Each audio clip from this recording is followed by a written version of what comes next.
it's another side that like wants to take more, wants to go that one more round, because like going that one more round when you don't think you can, that's what makes all the difference in your life. You know what I mean?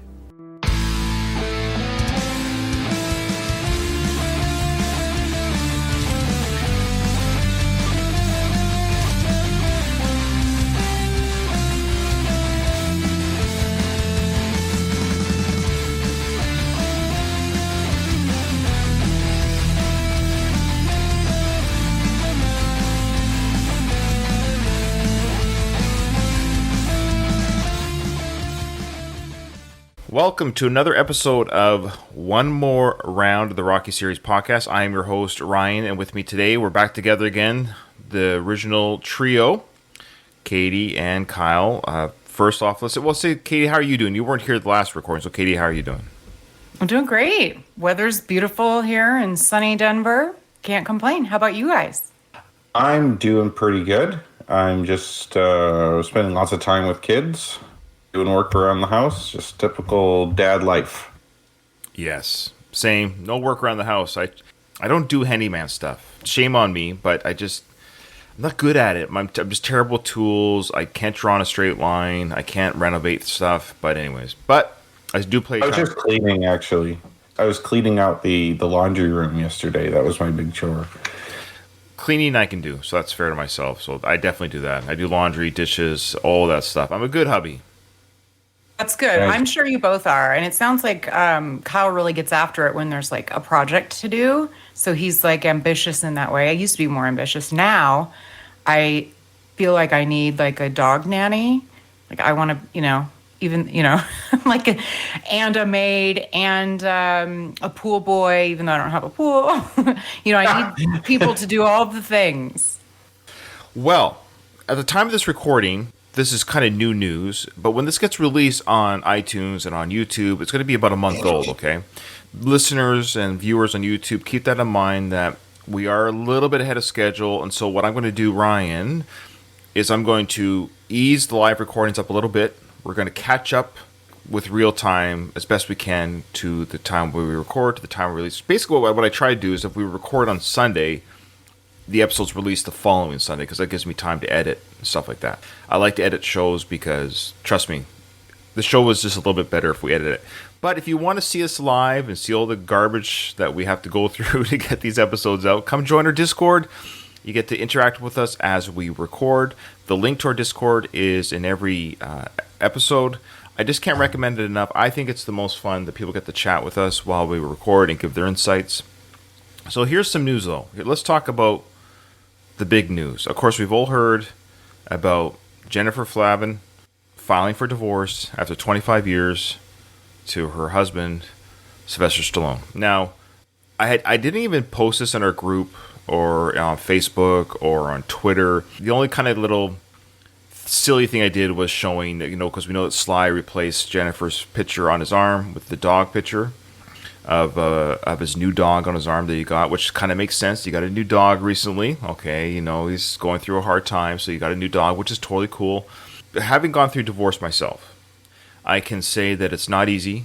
It's not even about being private or not private or who did what or placing blame. I just know that I've gone through divorce.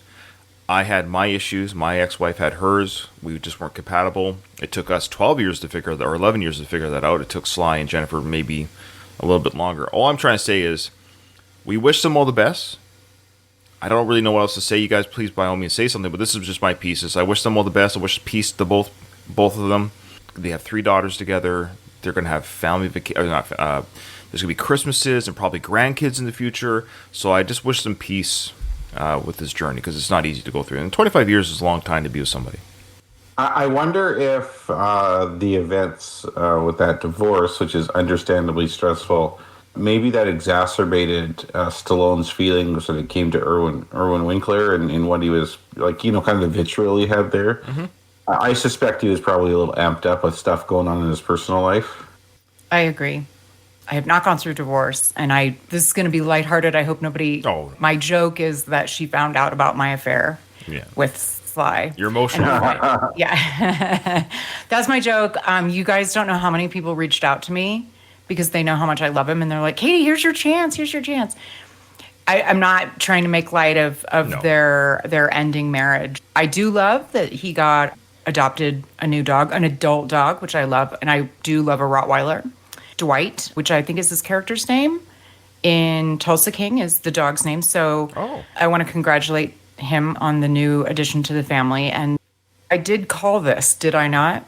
They'll remind me on a previous episode when we were talking about them doing a reality series. I said, no marriage makes it out of one. Yeah, and I don't know. And they had recorded multiple episodes already. So. They have? Mm-hmm. Yeah. Oh, I thought it was going to be So canceled anyway. because of this. Like, I didn't realize. They might, but they've recorded a number of episodes already. Interesting. That is interesting. I called it. No, good call. And I remember that now. I do definitely remember that discussion. And it's one of those things. Did the reality show, was it done to save the marriage? Because after 25 years, you usually don't divorce out of the blue. It's an ongoing, gone through it myself, as things over time crack the shelf. Sure. There was, and I'm just saying like that. This has happened to a number of extremely long-term marriages where they do a reality show, and then it either, like you said, there's probably a number of things that were brewing, and maybe the stress of the reality show, where they started to fight about certain things, how they were portrayed, this, that, or the other. There was some articles which kind of irked me that were like, oh, she divorced him because she didn't want him to get the new dog, and he got the new dog. I'm like, that's ridiculous. I'm sure she maybe didn't. Maybe they did have a fight over that, but that is so not why they got it. That's a ridiculous reason. I actually stayed away, not to say that. Yeah. But I've stayed away from reading anything. To be honest with you, I'm a little bit, I don't know why. I saw the headline. I know what's happening. And part of me is like, whatever the reasons, are we even going to get the truth from the media? How would they know? No, I know. It's like it just so happened to be around the same time. And like, I'm like, a lot of couples fight, like one wants a dog more than the other or whatever. Oh. Like there was whatever. I just thought that was dumb. I'm like, and like one of them was like, he quite literally chose the dog over her. And now, granted, I would choose a dog over a man, but not if I'm married to someone for 25 years. Like, right. You know what I mean? If it was silly and I didn't like that, like clearly there was something going on that we won't know, and nor should we. It's none of our business. But I like the dog. I'm glad he has the dog. He needs a manly dog. I think it's good to say I don't know. I think there needs to be more of that on the internet. People are so quick to speculate, oh, it was this or oh, it was that. It's like, you don't know this person. Mm-hmm. You see them on films, and then you hear something occasionally in the media, and that's it. So, like, to presume you know why their marriage ended is pretty arrogant. But yeah, I mean, we wish them all the best. 25 years, 3 beautiful daughters. I mean, they've built a life together. It's sad. Let's be honest, Sly's 76. He doesn't have 25 years left on the planet. So whatever relationship, if he even has any after this point, does he even think about that? Doesn't even go through his mind, because what do you do when you only have max 24 more years? I mean, I know his mother almost lived to 100, but at some point, you know, his life is definitely nearing an end compared to us. He's closer to the edge than us. It'll be interesting to see. He might find somebody to travel the world with for a few years. You know, somebody. Well, people lose their husbands. People lose their spouses. I mean, he's not like 95. No, he's not your average 76-year-old either. Exactly. Not that there's anything wrong with. I mean, look at me. Like I like being alone. I like doing what I want. But I will say, it does seem that men need to be married or in a relationship more than women do. Weird. And so maybe you guys disagree, but I think he'll find someone.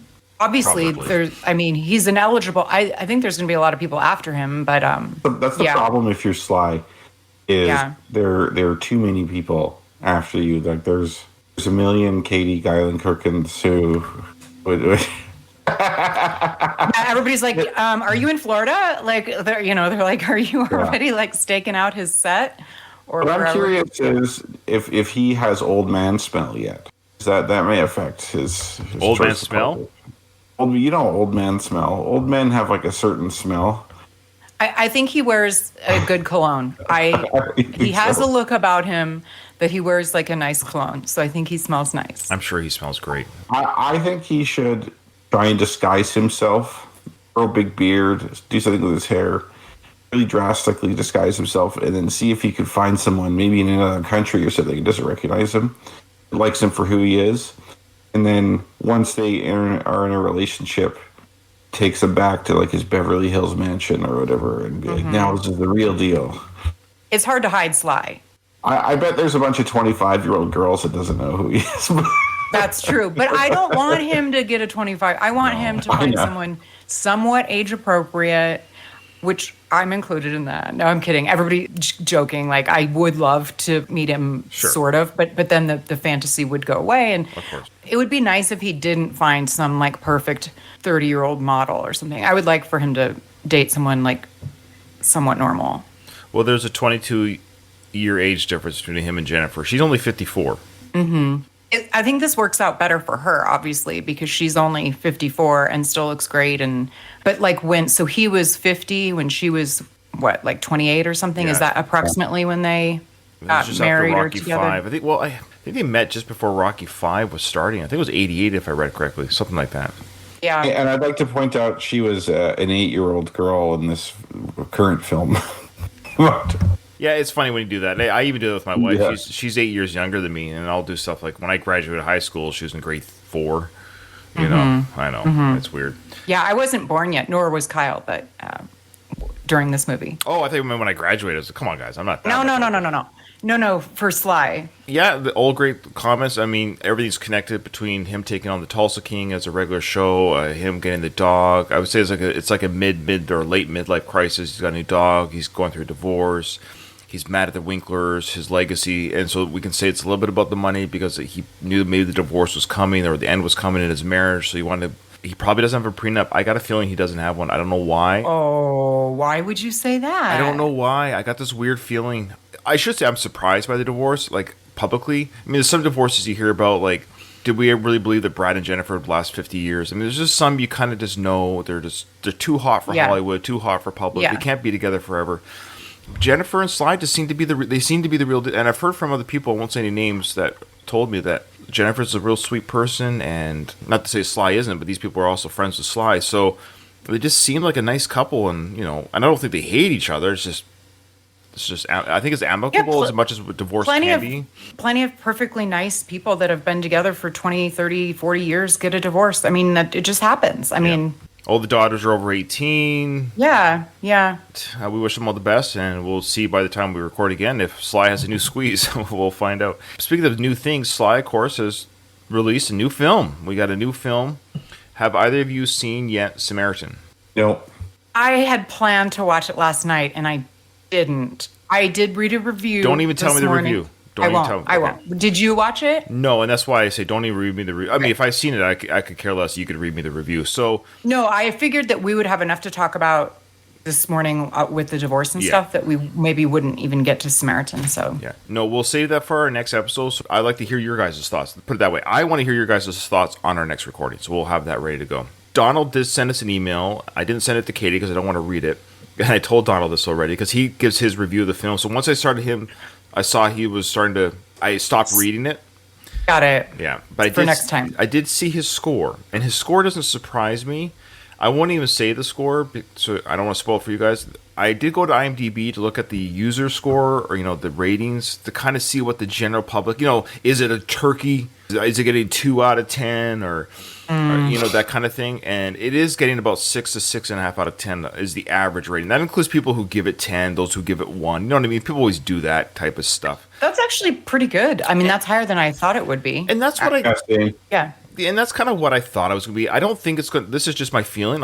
So I'll say this, and we'll find out if I was right. So my prediction is it's going to look good. It's not going to look like a cheesy, schlocky, crappy put-together film. I think it's going to look good. I think it's going to be... Whatever effects they have, it's going to be decent. I think it's going to be old man superhero. I haven't seen one trailer, by the way. So I haven't seen a trailer. I haven't read any reviews. I've only seen a couple stills. So what I think it is, this kid, for whatever reason, is in some sort of trouble or whatever, and it pulls at this old hero's heartstrings to come out of retirement somehow or out of hiding. Give me one last hoo-ah as a superhero for this kid. So some sort of relationship between kid and hero. It's going to be kind of dark, like DC dark, not Marvel light. the Samaritan, which is, I guess, Sly's superhero name.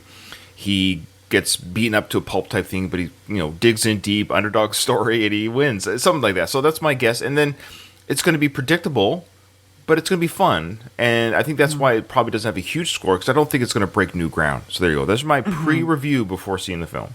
Okay. Yeah. All right, so people in our Discord said they've seen it, and no one's given us comments, so I appreciate that. Okay, thanks to those who've joined my Patreon. We had a couple new people, and a couple people had to drop off, which was like, I broke even. But for as little as $1 a month, and you can give me $100 a month if you want, but for as little as $1 a month, it just gives me a tip, pays for the Last of the Action Heroes podcast feed, because it costs me $45 a month, believe it or not, to pay for this feed, so it helps the whole network out. And it's also a way of saying, hey, Ryan, there's a cup of coffee for you if there's any money left over. And I appreciate it for all the editing and all that good stuff. And you get early releases, too, of the audio if you're not in Discord. But you get edited audio. I am going to try to do stuff for Patreon, so it is coming. I'm thinking for the Tulsa King, for example, I'm going to do reaction videos to the episodes. So I'm going to watch the show. I'm not going to really review it, per se, because I want to do reviews.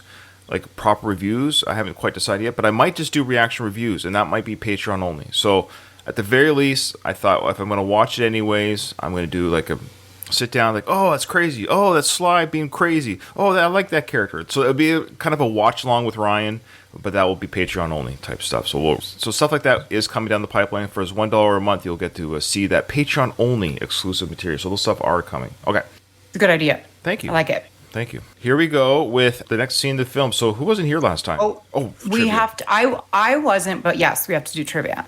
A couple things. Yeah, sorry. what scene did you guys cover? How far did you get? Before we get there, Kyle sent me a message on Facebook and our group, and he said, guys, I'm so sorry. When he renovated his room, he threw away the bump count. Remember, we started the season, people playing along at home.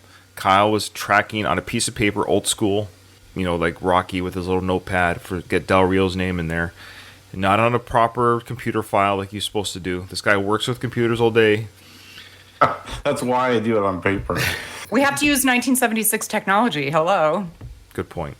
Bless his heart, he accidentally threw it away, it sounds like. So I have a way to salvage this. The movie's not over. We only have 50 minutes left in the film. And I think we can call Katie's guess of 276 a bit of a mulligan. Let's just do, what is the bump count for the remainder of the film? So we're going to call a mulligan, reset to 0. How many more bumps are left in the film? I feel like I screwed up. I should make up for it. I will watch the film and count every bum that is said. I like watching Rocky anyways. And then we could just continue on. All we have to do is just remember what our guesses were. I don't remember what my guess was. Well, Katie's was 200. I think mine might have been 36. I guess I go back and listen. That's not a bad idea. Listen, mine was like 215 or something like that. It was dumb. Okay, well, Hey, do you want to restart yours? You want to guess again? Since well, that's what I mean about the mulligan. Don't remember the count. That's what I mean. Yeah, so, we could do right. Either way is fine with me, whichever you guys prefer. That's what I mean. But so Katie's guess was astronomically wrong, and so I want us to kind of. So I don't mind resetting the counter by saying from now on. Yeah, but I just don't want to guess the number of bums from this point on.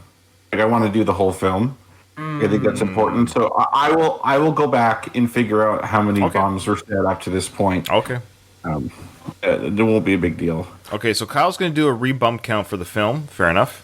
I think my guess was 56. I don't remember what the bump count was, but it wasn't anything close to that. Ryan, yours is either 46 or 36. Well, we have listeners that participate as well. Yeah, they're going to have to just let us know what their count was. Just put it in the comments and I'll record it.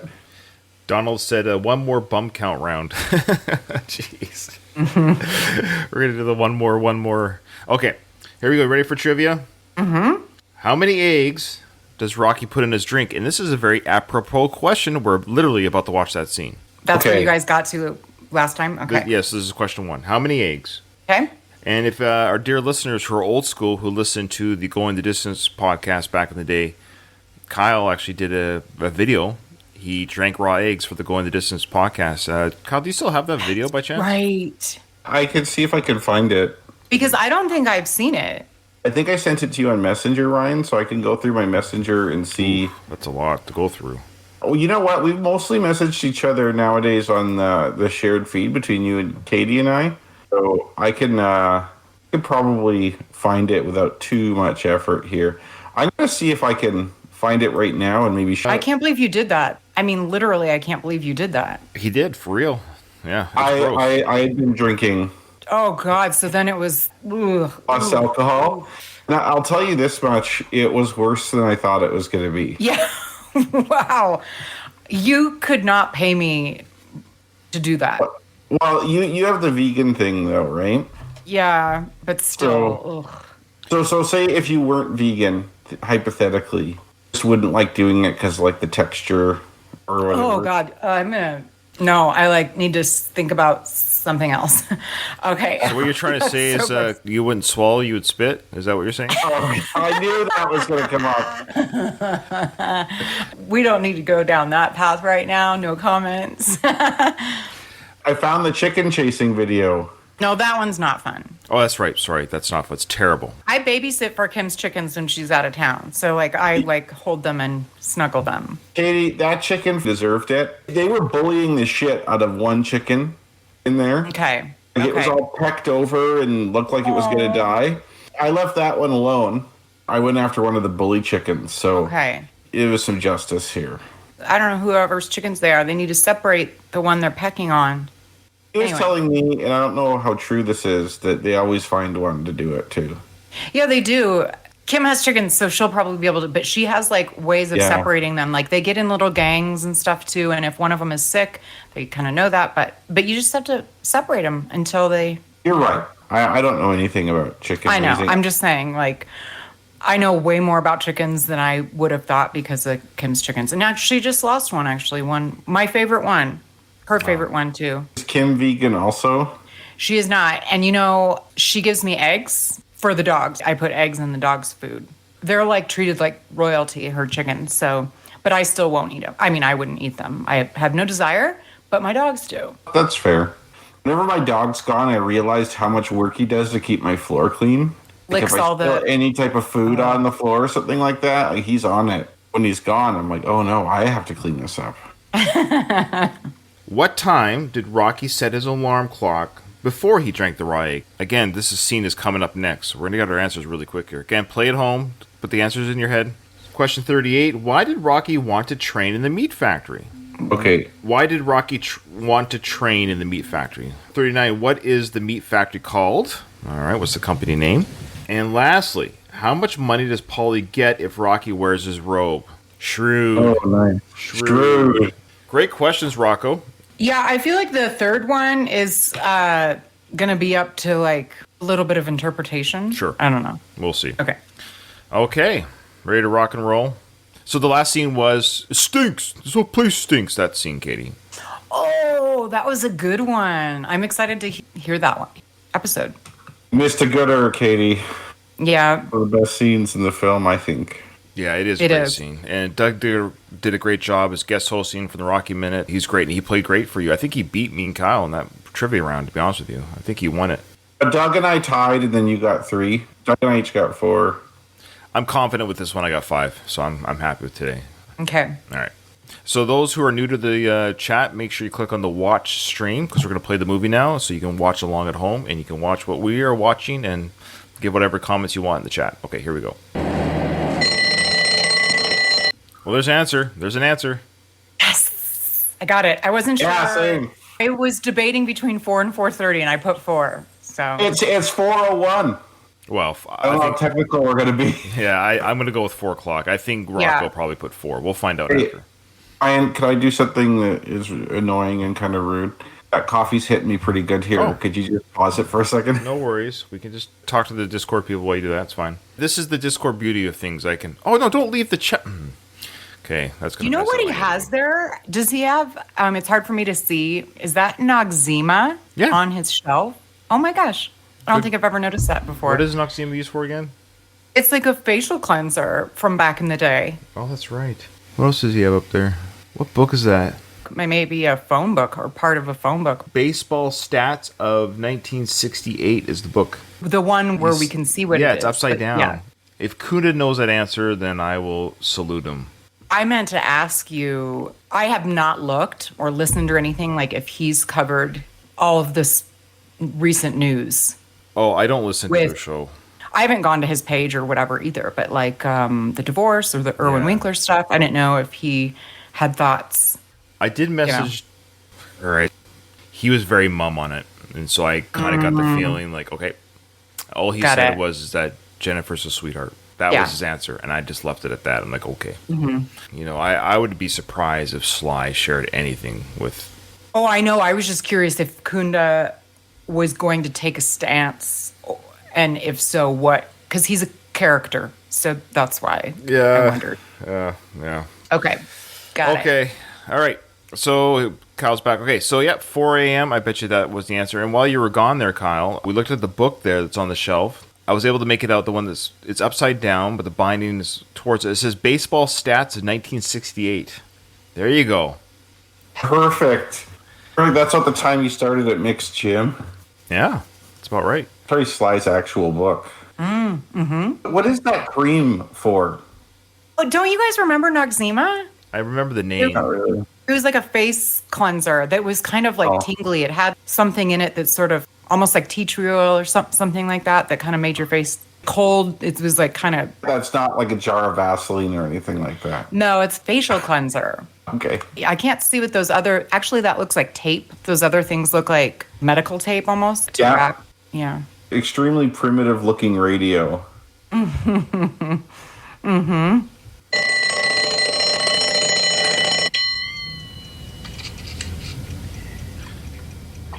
Turns on that broken radio. Now, watch the captions here. So as Rocky's climbing out of the bed, I don't know if you guys ever actually watched this part with captions on, but you actually get to read what the announcers are talking about. Do you remember what happens here?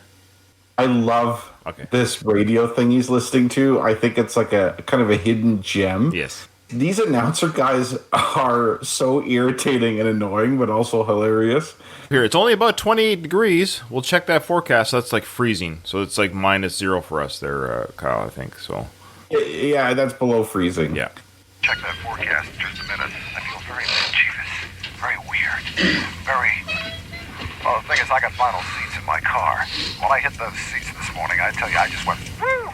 I figured if I'm up, everybody in the Delaware Valley should be up. You agree with me? I mean, it's 3 minutes past 4 in the morning. What else are you going to do? Stare.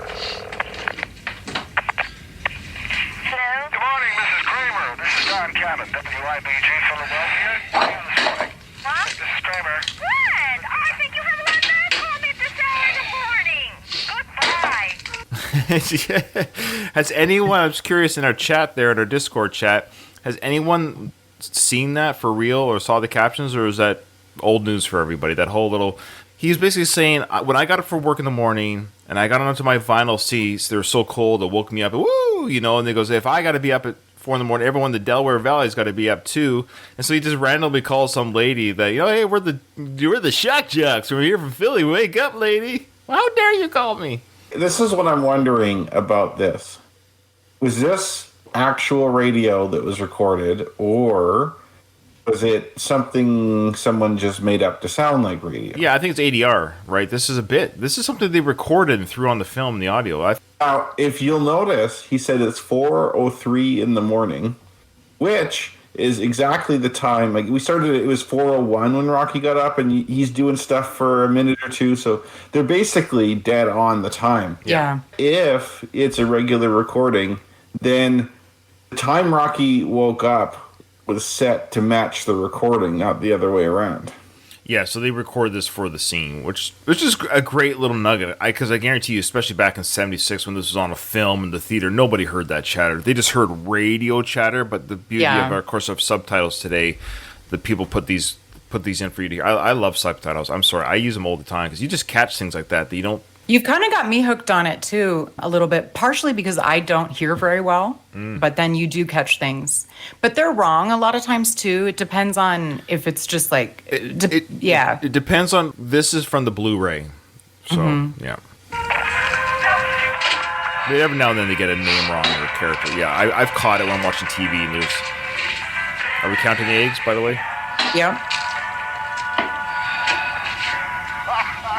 Man, this is Kramer around, but it's a good morning. Boy, I tell you, I need something to snuggle with. 28 degrees. It's cold out there. Well, What was the count? 5. Yeah. Yeah. Oh, I was debating between 4 and 5, and my gut was telling me 5. 5. Now, Ryan, you may know, or either of you might know this. Was this just like this would be a cool scene? Because why doesn't he just cook them? It would take like a minute. Why does he eat them raw? Well, there's a couple theories. One, for speed. Just gets it in his belly, like get out the door and go. To break them all and eat them, it takes time. There's no nutritional value in a raw egg versus cooked, like 0. I mean, it'd make you sick. It can. It doesn't Anything. automatically, but it can. There's a danger of it. Just like you can have, I know you don't eat meat, but you can have a rare burger or a rare meat. People often think it has to be cooked. Is it only if the meat carries something, you're cooking it out. But if it doesn't carry that thing that makes you sick, then you're not going to get sick just because it's raw. Yeah, my understanding is with eggs, most of them won't hurt you if you have it raw. But if you get one with salmonella in it, you're in a pretty bad state. The chances are low, but the risk, if something happens, it's serious. So you just want to avoid it in general. It's a movie thing, right? It just I know. I didn't know if there was a discussion like, hey, wouldn't this be cool if he did that? But it's like, it's an iconic scene at this point. I think I think they knew that. They must have. It's interesting because it's never been done on film before, and it's been mimicked and talked about for. Yeah. It's one of those scenes in Rocky that is just parodied and talked about for decades. And then he drinks it and he slobbers it on his shirt, which always drives me up the so wall. gross. Yeah. It is the worst part of it actually is the worst part, how he slobbers it down his face. When I drink and I get something on my chin, I hate that feeling. So when he slobbers egg down his face, I admit it's pretty bad. You don't like a little something on your chin there, Ryan? No, I don't like stuff on my face. Yeah, it's got that same consistency too, the eggs. Yeah, you get it down the hatch, man. Back down in the 20-degree range, a little colder in the suburbs. And tomorrow, He burps. a little bit of luck, we may hit 40 somewhere. But it's 28, it's awfully chilly. Make sure you have it bundled up before you bring it out. That Bill Conti music kicks in. He's alone in the dark. He's got his gray ratty-tat Italian stallion jacket on, or hoodie, and what do you call those shoes? Converse, Chuck Taylors. Chuck Taylor. I can't believe that's what he's running in. It's like running on a plastic bag. Yeah. Like flip-flops or Yeah. something. This is a great scene. I love it, but I really dislike his outfit. Sure. It's kind of hiked up a little high. And Yeah. It's iconic, though, at this point. It is for sure. Oh, you know what, Ryan? I keep meaning to ask you if you've ever reached out to the costume designer for any of the movies, because I notice all of the outfits so much, and there's some very specific choices made throughout the movies. So I didn't know if it's the same one throughout the movies, or if they differ, or if you've ever. I know you've done a lot of really great interviews, but I don't know if there's a costume designer still alive. Yeah, I don't know. I would suspect for the first film, my understanding was they grabbed a lot of their own wardrobe. Like I know Talia Shire did, for example. Like there's their own clothes. Okay. Yeah. Somebody was directing that, right? Find something like this. Probably. You should wear. So I would think Sly, knowing Sly, that was probably his stuff. Like 3 and 4 especially. Well, Right. basically, there's some really good outfits. Yeah, part 4, with his little tracksuit stuff. I mean, that was all the budget. He had Boss shirts on, right? Like old name brand stuff. Yeah. Yeah. Which, funny enough, the Boss name thing was taken out, I think, out of the recut. Oh, they didn't have permission? Yeah, I think so. I don't remember that. I'm going to say, too, that the music makes this scene. If you had different music for this scene, I'm not saying it wouldn't work, because maybe there is an alternative that would have worked without us knowing this, but this was such excellent music to have with it. It gives it such a good feeling when you're watching it that... It hits the spots. Yeah. And he does a little stretch. Get that leg. Get that hip. Do that back leg there. That's all he does, though. Like this little, 20 seconds. Okay, however, I'm not a fitness fanatic. Like, I'm just not.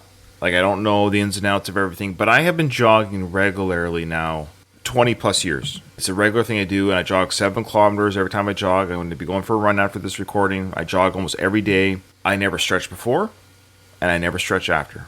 Well, when you first started, were you sore? I mean, either way, you could be sore if you either push it harder if you go on a break. Like if I go on a deployment or something where I'm not able to jog as regularly, or my workplace doesn't give me the PT time I need during the day, or whatever it is. But yeah, when I do have breaks and I go out and jog again, my legs are a little bit like. I've read too that you're not supposed. There's different kind of stretches you're supposed to do before and after. But I've also heard that if you never stretch, don't start. Really? Yeah, because it's I haven't heard that. It's too late. It's just you're already accustomed to whatever. You don't need it or whatever. Yeah. I've heard afterwards, because your muscles are already warm, is more important than before. That's correct. Because apparently you're not supposed to stretch cold muscles or whatever. But yeah, because they say it's like taffy or whatever it is, like the taffy. Because if you mold it, it's stiff at first, but then when it, like I said, I'm 46 years old, and I don't know, whatever.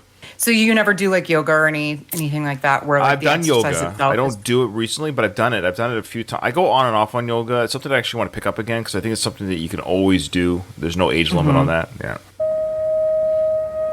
I think yoga's great. I think that's your next best exercise. Really is yoga. Ice skating's the best thing. Yes, that for sure. Yeah. Swimming. Swimming, yes. Ice skating, I couldn't do it. My ankles would break. Yeah. Yeah, great shot here of the stream. This is a great crane shot or whatever, overlooking this empty street. I love it. This is a real street, empty, dark.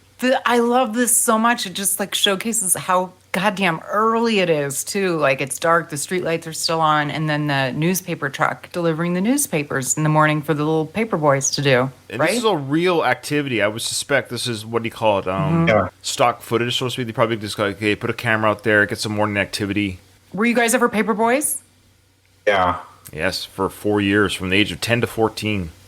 So you had to get up really early, right? Yep. To roll up the newspapers. 5 in the morning. No, they came in a big pack of, I had 100 papers, 100 houses I delivered to. Put the paper bag over my shoulders. I double bagged it over and rode my bike, and I had to put the paper right in their mailbox. You couldn't just chuck it. I had to go put it right in their mailbox. Oh, yeah. Really? Okay. No one throws the paper. Not in Canada, anyways. Yeah, you can't do that. I did flyers, so I didn't have to get up early. I just did it whenever I felt like it. I think this is behind this truck here. I think this is Philadelphia City Hall. Looks like it. Yeah. It's really tall for a building that old. Yeah, I remember watching this as a kid and really wanting to visit the East Coast because out west here you don't get anything like this, really. Your East Coast is similar to our East Coast, though, isn't it? Canada East Coast, U.S. East Coast. City-wise? No. The big cities in Canada, like Toronto and stuff, it's kind of halfway between East Coast and Midwest. The coastal cities are nothing compared to New York and Boston, for example. Okay. Like Toronto is more like a Chicago type of city than a New York type of city. Montreal would kind of be like this. Okay. It's on the river. It's on the St. Lawrence River, and it has cool old architecture. Okay. But then Canada's East Coast, which goes kind of farther east than the U.S. East Coast, it'd be like Maine or New Hampshire, kind of smaller. Is that Nova Scotia-ish? Yeah, in Nova Scotia, New Brunswick. It's kind of like that area of New England. It's similar. Okay. So there's Rocky running behind the news truck. You can almost see that Sly was almost just off camera and kind of gives a bit of a sprint there when the truck left. Theoretically, he's been running for quite a while already, but you almost sense him just on the side of the camera and just runs into shot. Yeah, chases the news truck to get that shot. He throws his arms up in the air a little bit as he's running. Great shot here. There is no one around. Yeah, it's great. They really captured. This is the official first stair running scene and use of the Steadicam. Now, it wasn't the first time the Steadicam was used in the film, but this was the big moment of why they got the Steadicam for the film. So we know that Garrett Brown, he's still alive. He is the Steadicam innovator. He's done some interviews already. I've thought about reaching out to him, but I hate to say it. I don't know what I'd really... It might be interesting to get some stories about him on set with Rocky, which I'm sure he's shared 100 times, which I'm sure he probably is happy to share. I don't think he... But anyways... So I know there's footage of him using the Steadicam on these steps that he filmed, obviously before the film, to test it. And it was actually him filming his wife running up the steps. So she was the first person to be filmed running up the steps. Yeah. Oh, cool. Yeah, you can probably find it online. It's really it is kind of cool. So anyway, so he's running up the steps, and here we go, the slow run up the steps, of course. With a great use of the Steadicam there, following Rocky or Sly going up the steps. There's no shaking of the camera. Also, how winded he is. And you can hear him breathing really heavily. Yeah, so that's the idea, to show you that this is his first day of training. He is out of shape, but he's trying. He's pushing himself to a greater distance than he thought he would ever do to get ready for Apollo. Everyone thinks of this scene as like the victory scene, like "Gotta Fly Now" type of music. But in this one, really the original Steps scene has this more somber music. And honestly, this is my favorite one. Oh, nice. Yeah. I also love that he's holding his side. Well, I don't run, but back in the day, Cramps, like you'd get a side ache. Like did you guys ever? I always got side aches when I ran, and he's holding his side. Yeah. So it's like, instead of just, all of the details have been considered for the movie. I love it. It's the eggs. Yeah. Yeah.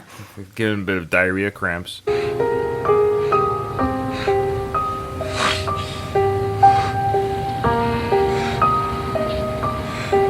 Makes his way back down. Now he's kind of walking. Now, I love the use of the nighttime here, and I'm not trying to criticize the film too much, but I'm wondering, how long did he run for? Because it's still kind of dark. Maybe an hour, maybe it's probably 5, 10 a.m. Let's say it's November. Oh, okay, that's fair. It's probably 6:10, 6:50, or actually maybe even closer to 7, because it takes a couple hours after 4 a.m. in November. So yeah, it might be 6:45 a.m. or something here. Philly is farther south than you think it is, too. Philly and San Francisco are on similar lines of longitude. Oh, yeah. Yeah? I was trying to figure out when I was in San Francisco if it was the farthest south I'd been in the U.S., and it was, but only barely. Or no, actually, sorry, Philly and San Francisco and D.C. are similar, but okay. Philly and D.C. are very close as well. For me, at least, Philly's pretty far south, so you probably get the sun's up a little later in the morning than, or a little earlier in the morning than what we're used to in the winter. I don't think I've ever noticed the sunrise. It's like a sunset almost, like the colors in that upper leftmost. It's beautiful. I think it's don't know rise, if I've noticed sure. that before. Yeah. Well, yeah, it's the rise. I think this is a minor version, too, of when Rocky in Rocky IV goes out in Siberia to train, and he's training out in the cold. Mm-hmm. Clearly, this is not Siberia. However, I think it takes a little something extra to get up on a really cold morning and go for a run. Absolutely. Compared to if you live in LA like Apollo and it's like beautiful weather all the time and it's warm and you have palm trees and your palatial gym. Yeah, Rocky, he's kind of running in this concrete jungle here, and it's cold, and he has sucky shoes and equipment. I think that kind of toughens you up, right? It's that idea that you kind of have to get back to the old ways to get that hunger and to get that toughness. Exercising in the cold hurts too. Yeah. Like the lungs. The cold plays hell in the joints. Yeah, for sure. To your point about it's hard to get out of bed. Your nice cozy bed, and then it's like cold, and he does a good job in that. We didn't discuss it then, but like he's wraps his hands around each other and kind of shrugs like he's cold, and I can't get out of bed when it's cold. Yeah, winter's coming, or fall's coming first, but before you know it, we'll be in December. I know. I can't wait. As much as it's cold here, it is hot this summer, and I am so sick of it. It's here to stay every year. I kind of like want to slap you a little bit because I need more summer. Fall's my favorite, but I need more summer. I feel like I haven't done all of the things. Do you have air conditioning? Yes. Do you not? At least in Edmonton, most people don't have air conditioning because no one wants to spend the money when it's like you only need it for like a week out of the year. You're going to need it. Yeah, this summer's been hot like every week. And in Denver, people didn't used to have air. Like 20 years ago, people didn't have air conditioning. Yeah. But now everybody does. I think we're heading that way up here. Yeah. Do you like our air conditioning talk, Ryan? This is great. No, I love it. This is...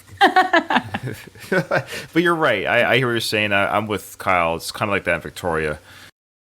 It's been a pretty warm August, but then it just ends, and then you have 11 months where you're just like, don't eat it. So okay. So for our listeners, of course, we may get the name of the company coming up, but it hasn't been shown yet, so we won't say just yet, just in case we don't want any cheaters. Okay, so they're at the Paulie's workplace. So this is interesting. So Rocky's done his run. Remember the night before he told Adrian, I'd be at your house, at 7 in the morning, which actually that tracks for the sunrise. Mm-hmm. On his way to Adrian's apartment, he's stopping up at Paulie's to get some meat for breakfast. So that's his routine. He's running for his breakfast.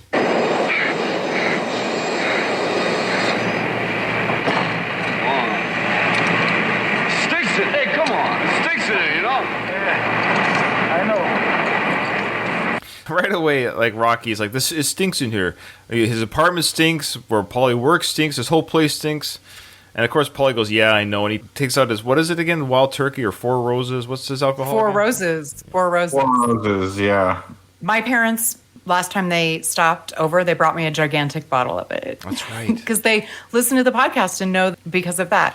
Also, what's your mom's name? Marcia. I think she watched the show on YouTube recently. She commented on our YouTube channel. So did she? Yeah. Let me just plug our YouTube because people are listening to us on iTunes or whatever. That's fine if you listen to audio. I get it. It's a lot more convenient. If you go to our YouTube, you get to see the edit. You get to see what we're seeing and the watch along commentary. You get to see our three faces. I don't know. I kind of like it too. It's fun. So it's basically what the people in Discord see, but nicely edited. Since it's like 6:30, 6:45. Paulie's already hitting the booze. I mean, that's early in the morning, so he's a legit alcoholic, right? He's the definition of an alcoholic. Mm-hmm. Yeah, good point. Which is sad in its own way, but yeah. Did you kill all these things? Across the street. So they butcher across the street, which is interesting. Paulie's actually answering the question legit. No, they butcher across the street, and this is where we pack them. This is Katie's favorite scene, by the way. Yeah. It's like an animal morgue. It is. I mean, doesn't that bother? Doesn't that bother everyone? Like seeing that? No. It should. I did veganism. I did it for like a year. But I tapped out. You did. You tried. I don't have a good reason for tapping out. I'll put it that way. You're not alone. A lot of people try and then don't. You're the only vegan I like. Shut your mouth. This is like an animal morgue, It's a little cold in here, ain't it? Yeah.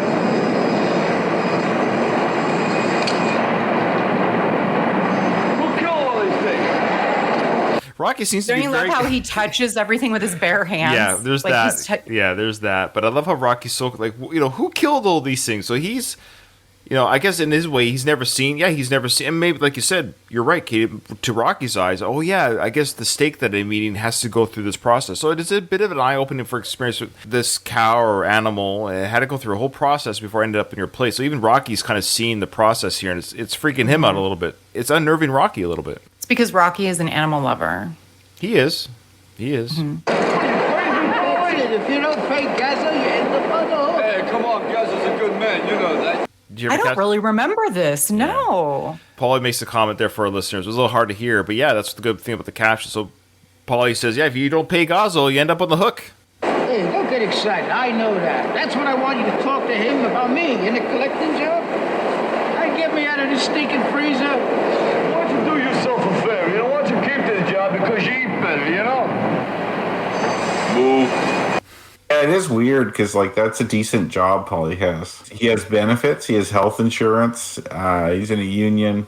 Yeah. Get that he doesn't like it because it's menial labor and he's hauling meat all the time in a freezer. That does suck. It seems like going from that to a collecting job is a weird transition.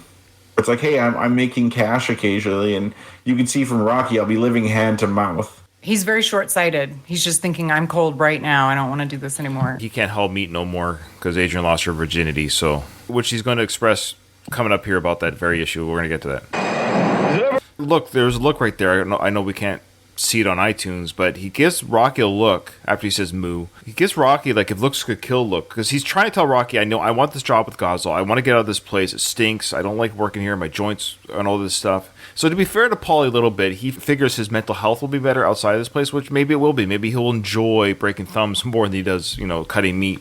This kind of triggers what we'll see later from Paulie, because Paulie's now angry at Rocky. He's going to ask some angry questions to to kind of bite back at Rocky, because Rocky's just ignoring him. He says, "Does it snow in here?" So Rocky's being goofy, totally kind of ignoring again Paulie's questions about Gazzo.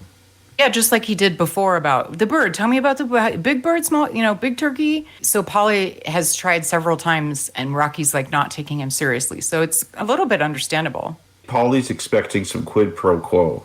Both situations, like the turkey thing, hey, I'm having you over to my house for dinner. I'm setting you up. Rocky doesn't know it yet, but I'm setting you up with my sister. I'm doing something for you here. Paulie, he's risking taking Rocky in here. Like, Paulie could potentially, I guess he wouldn't care if he got fired, but it is an inconvenience to him to bring Rocky in here and to get him meat. He's basically stealing meat from here for him. And then it's like, hey, I'm doing this for you. How about you hook me up here?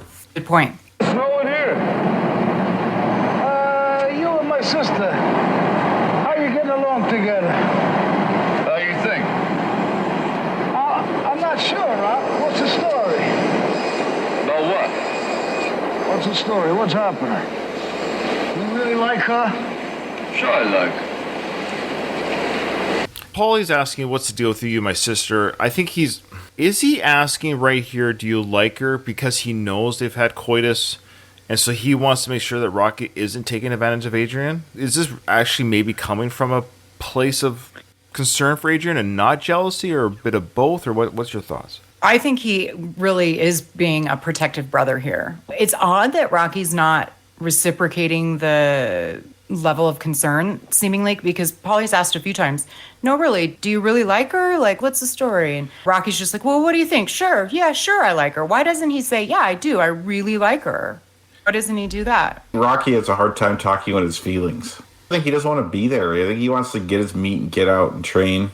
I also find it odd that Paulie asks, "What's the attraction? I don't get it." As if Rocky and Adrian weren't set up by him. Because it seems like right in that moment, he's kind of asking older brother questions. Like, "Hey, you're with my sister. I got a feeling I know what's going on. Do you like her?" But then I think drunk Paulie takes over. Seriously. And then he gets into these weird... So I think right at this moment, he seems to be protective older brother. But then you're right, Kyle. Then he turns into, "What are you asking, man? Like, you've gone from protective brother to creepy dude. You're asking inappropriate questions, brother." So there is a weird duplicity here in his own... He's always kind of been that way, even when he, earlier when they were in the bar and he's like, "She's going to dry up. She doesn't start living her life." And then Rocky kind of comes to her rescue a little bit. "Well, I'm 30 myself." He does this a lot. There is this duality, like you said, Ryan, with Paulie. It's not just in this scene. I think it's kind of throughout. He almost wants to be a better person, but he sober Paulie and drunk Paulie. I think it's because he's drunk.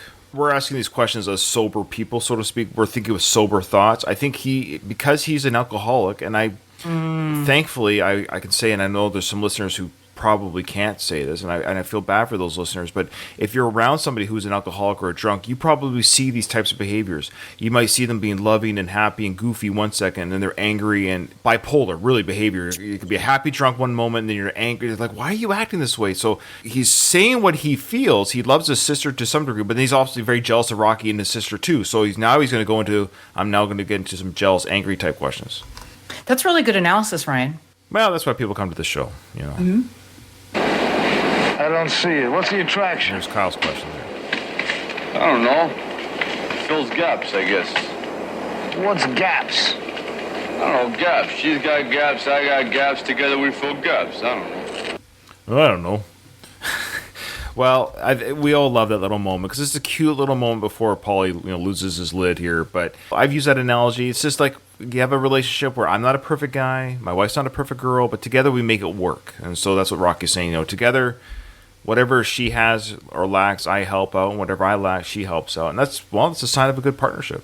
And it's really true. Like, it's not just a nice... I've never heard anyone describe them being like good puzzle pieces together, but it's not only a nice saying of like just what you said, your wife's not perfect, you're not perfect, together you make it work, but this is like literally the things that she's good at, he's not, and vice versa. They literally do fill gaps. She's a female and I'm a male. Together we fit. Well, that's how it works, Rocky. That's called nature. Yeah. Oh, I love that. Louise in our chat. Welcome, Louise. He came a little bit late, but he's here. He said that, great point, Kyle. Paulie's definitely anticipating that Rocky will reciprocate the favor. And he also says that Rocky really likes and cares about Adrian, so he doesn't see her as a random neighborhood girl to gossip about. Maybe past relationships with these two, hey, that was, kiss and tell type stuff. Rocky doesn't really want to, and to the brother, too. So it's kind of like Rocky's like, okay, I don't know, I like her, yeah. Paulie's now getting a little more wound up as he's preparing Rocky's meat. You balling, huh? Hey, you don't talk dirty about your sister. Now I love that. You bowling to... Now, I want to bring that phrase back. I like it. When's the last time you were bald? Okay, no, I'm... You brought it up, Katie. I meant the phrase is like, it's like an old-timey way, but we don't use that anymore. No. I feel like you have to have his accent. Like, are you balling her? You balling her? Yeah, you got to say it exactly. If I just say, are you bowling her? What? Yeah, it sounds better with that Philly, Eastern United States. You bowling her? And then, of course, Rocky right away kind of does a little slight knock on the shoulder. Hey, you don't talk dirty about your sister. Now, is he saying that because brothers shouldn't talk dirty about their sisters, or it's Adrian, or a bit of both? I think the first. I've always interpreted it that way. Oh, I was thinking it was Adrian. Like, don't talk dirty about her. She's my girl. I think so. You screwing my sister? Then he gets right to it. Like, okay, Paulie right now is PO'd. He is tapping into angry, drunk Paulie right now. You see? That's why I can't connect you with Gazi. You know that, Paulie? Because you got a big mouth. You just talk too much. That's great. This is what I love about Rocky. He's a sweetheart. He's a nice guy. He takes a lot of quote-unquote punches from people. Paulie is now said he's talking dirty about his sister, Rocky's girlfriend as well. And he goes, are you screwing my sister? This is private. You're being rude. And then this is what Rocky says. You want to hear it? Because now he's been listening to the whole Gazzo talk. He's aware of it, but he's trying to deflect with humor and just like, don't worry about Gazzos. He's trying to be nice to Paulie, like take a hint. But now he's telling him straight up, you know why I don't set you up with Gazzo? Because you're a big mouth, man. You might get killed on the docks the way you go off. Mm-hmm. Like, I've had it. I'll tell you. In this kind of underworld, you vouch for people. If Rocky refers Paulie to Gazzo, he's vouching for Paulie. You're not going to vouch for a loose cannon who is going to get drunk at work. Who's probably got to screw up, who's probably got to say things he shouldn't say. That would probably affect Rocky. Probably lose his job if he did that, or lose respect from Gazzo, who he respects. There's no way he's going to refer Paulie to Gazzo. Getting cold in here. I think I'm going home. Cold in here? It's cold in here! I love this moment here because now they're just both just unleashing and letting it all out. And Paulie's sick of this place because Rocky's like, it's getting cold here. I'm going home. And then Paul's like, no, duh, it's cold in here. It stinks in here. You stink. I love this. We should have done a stink count in this film is what we should have done, more than bum count. Yeah. It's cold in here! It stinks in here! You stink!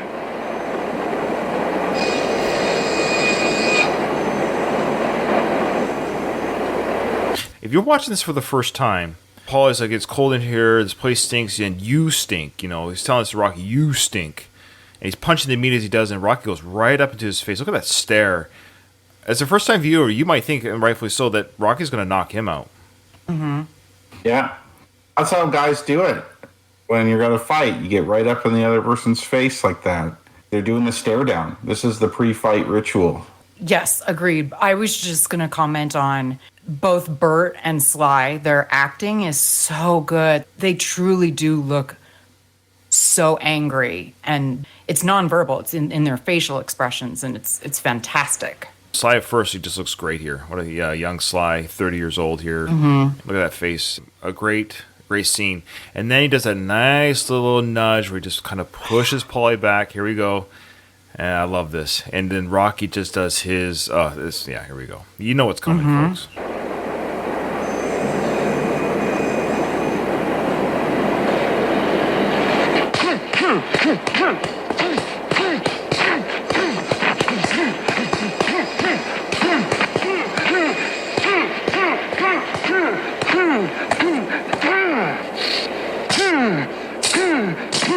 You're breaking the ribs.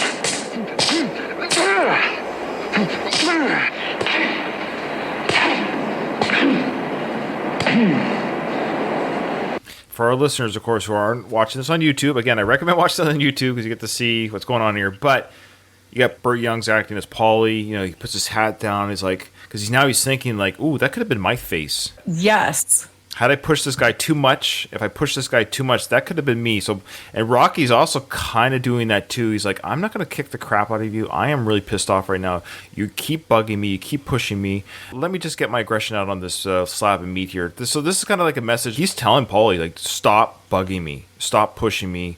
So it's a message to both of them. Mm-hmm. And also for the viewers, if you see Rocky's face here, there's something about Rocky in this film only, where he has a certain vulnerability in his face. Look at his face right now. There's like a certain sadness. It almost looks like fear, but I don't think it's fear. There's a certain vulnerability he has after he punched that bag, where he's quiet, he looks cold, his hands hurt. He's not looking like the tough guy anymore, even though he just beat up this slab of meat. That's a great scene. There's so much to take away from the scene. I mean, and here's another funny thing. I don't know why, but I've seen it from a couple like reaction channels or just other discussions about this. The blood on Rocky's hands, people have misunderstood. That's not his blood. That's just the blood from the meat. His knuckles are fine. They're wrapped up in that tape. That's what Adrian will take off. Gross is what it is. Sly commented on this scene, and he's like, I don't know if you've ever hit a side of beef before, but like it's really hard. And he says his knuckles were like flattened out. That's like, right.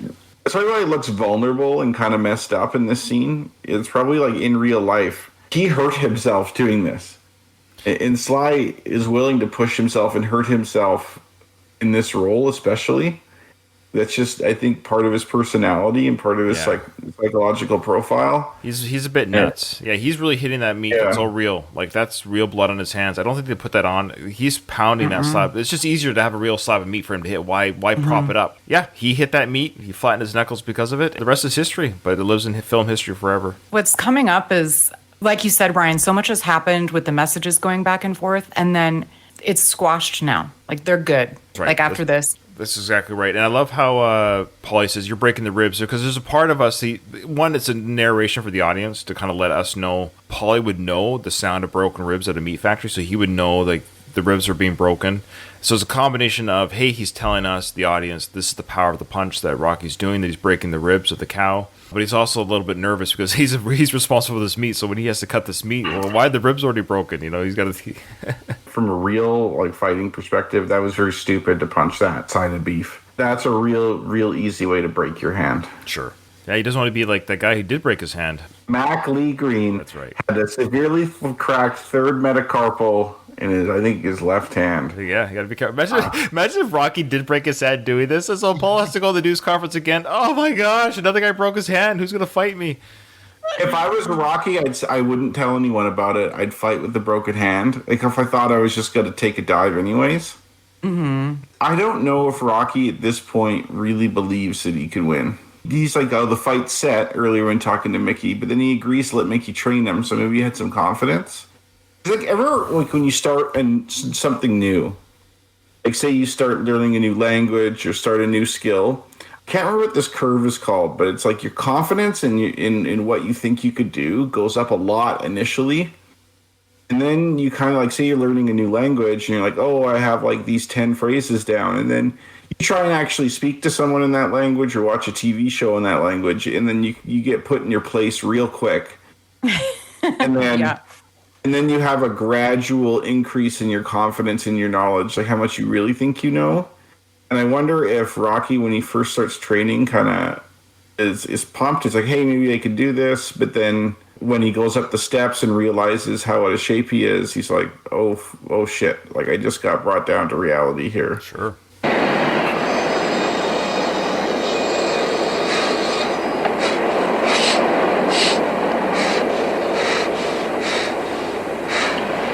To Apollo Creed, they'll put us in jail for murder. Love, love, love. On so many levels, I love this. Yeah. What I love, too, is Paulie says they'll put us in jail for murder. Yeah, that's what I noticed, too. So he's already kind of connected himself to Rocky and his journey. We're together, right, Rock? You and I. If you do this to Apollo, they're going to put us in jail for murder. Murder. Murder. He's contributing to this. by supplying Rocky some of his nutritional needs for protein and letting him hit the thing there that he's helping out somehow, and it's us now. This is a team effort to beat Apollo Creed. This ties into one of our trivia questions, so we'll see how this plays out with the answer that Rocco gave us. I'll see you tomorrow morning, okay? Now he says, "I'll see you tomorrow morning, okay?" And Rocky turns back and he gives a wave like, "Yeah, they're good now." Now it's like an actual wave of like, "Yeah, I'll see you tomorrow." So this is Rocky's routine. Jogs at 4 a.m. He'll be at breakfast tonight. So this gives you an idea of this is what's going to happen daily till the fight. And Paulie's in on it. Paulie's part of that planning process. Well, he is helping Rocky in his corner if you think about it, to some degree. Yeah. And Rocky's like, "Yeah, see you tomorrow." But look at that face though that Paulie gives there. What is that face that he takes a swig of his alcohol? He looks. Is he scared, nervous? Is he a little angry again? Is it not resolved with him just as much right now, or all the above? This is how their friendship is, just a little tumultuous. They go through these little spats, but I think they have resolved the issue at hand, but it was still like, man, like, why did that have to happen? Rocky was still like, yeah, see you tomorrow. Like, he wasn't like all jazzed about it. And so Paulie is sort of like, ugh, it's resolved, but he doesn't like that Rocky put him in his place a little bit. Yeah, well, I think it's a mixture of he kind of got intimidated a bit by Rocky. Rocky put him in his place. And also, when Rocky leaves, it's back to the grind. Back to work now. As much as maybe that confrontation was uncomfortable, it was different. It was some drama. It was some excitement to an otherwise boring and mundane day. And then Rocky leaves, and now it's back to hauling meat or whatever he does in there. Realizes he doesn't have a chance with Gazzo now. His hopes for that is a little over. Yeah, I didn't think of that, but you're right. Donald says Paulie's relieved it wasn't him, but also realized that Rocky's still balling his sister. So I never answered, but I guess you don't have to, do you? Ready for the answers? Mm-hmm. Ready as I'll ever be. How many eggs does Rocky drink? 5. 5, that's right. What time did Rocky set his alarm clock before he drank his raw eggs? 4 a.m. Why did Rocky want to train in the meat factories? Ooh, this was tough. I was like, I don't know a specific reason. He wanted privacy. He wanted to get away from people. Okay. I think the answer he gave was, my friend works here, and this one time he let me in to hit, and I kind of liked it. And mine's the same answer. The one he gave to the newscaster. Yeah. So he goes, my friend said I could come in here and do this, so that's why he's doing it. Something about Paulie letting him come in and do it. It might be to get meat too. Paulie let him in, and he punched the meat, and he liked it. Ah, shit. The newscast interview. Mm-hmm. What is the meat factory called? Shamrock Meats. That's right. Lastly, how much money does Paulie get if Rocky wears his robe? $3,000? That's what I said was $3,000. Want me to look up the current dollar value of that? Sure, please, yeah. Let's see what the answer is for Rocco.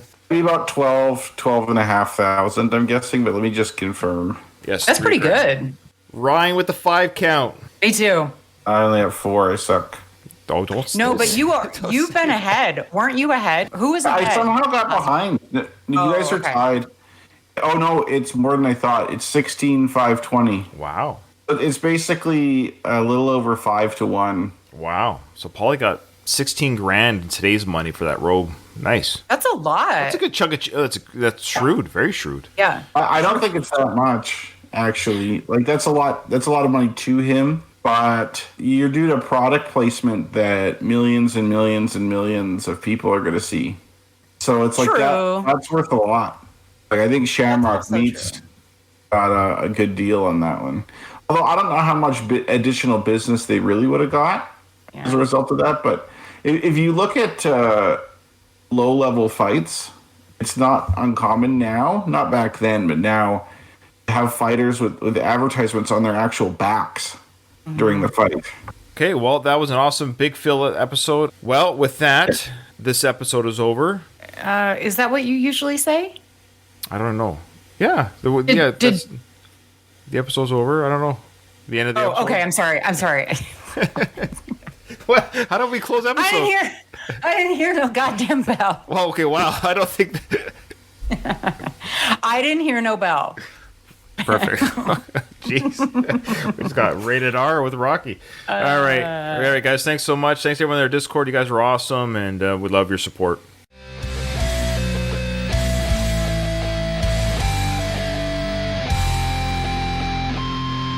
just want to say one thing to my wife. Yo,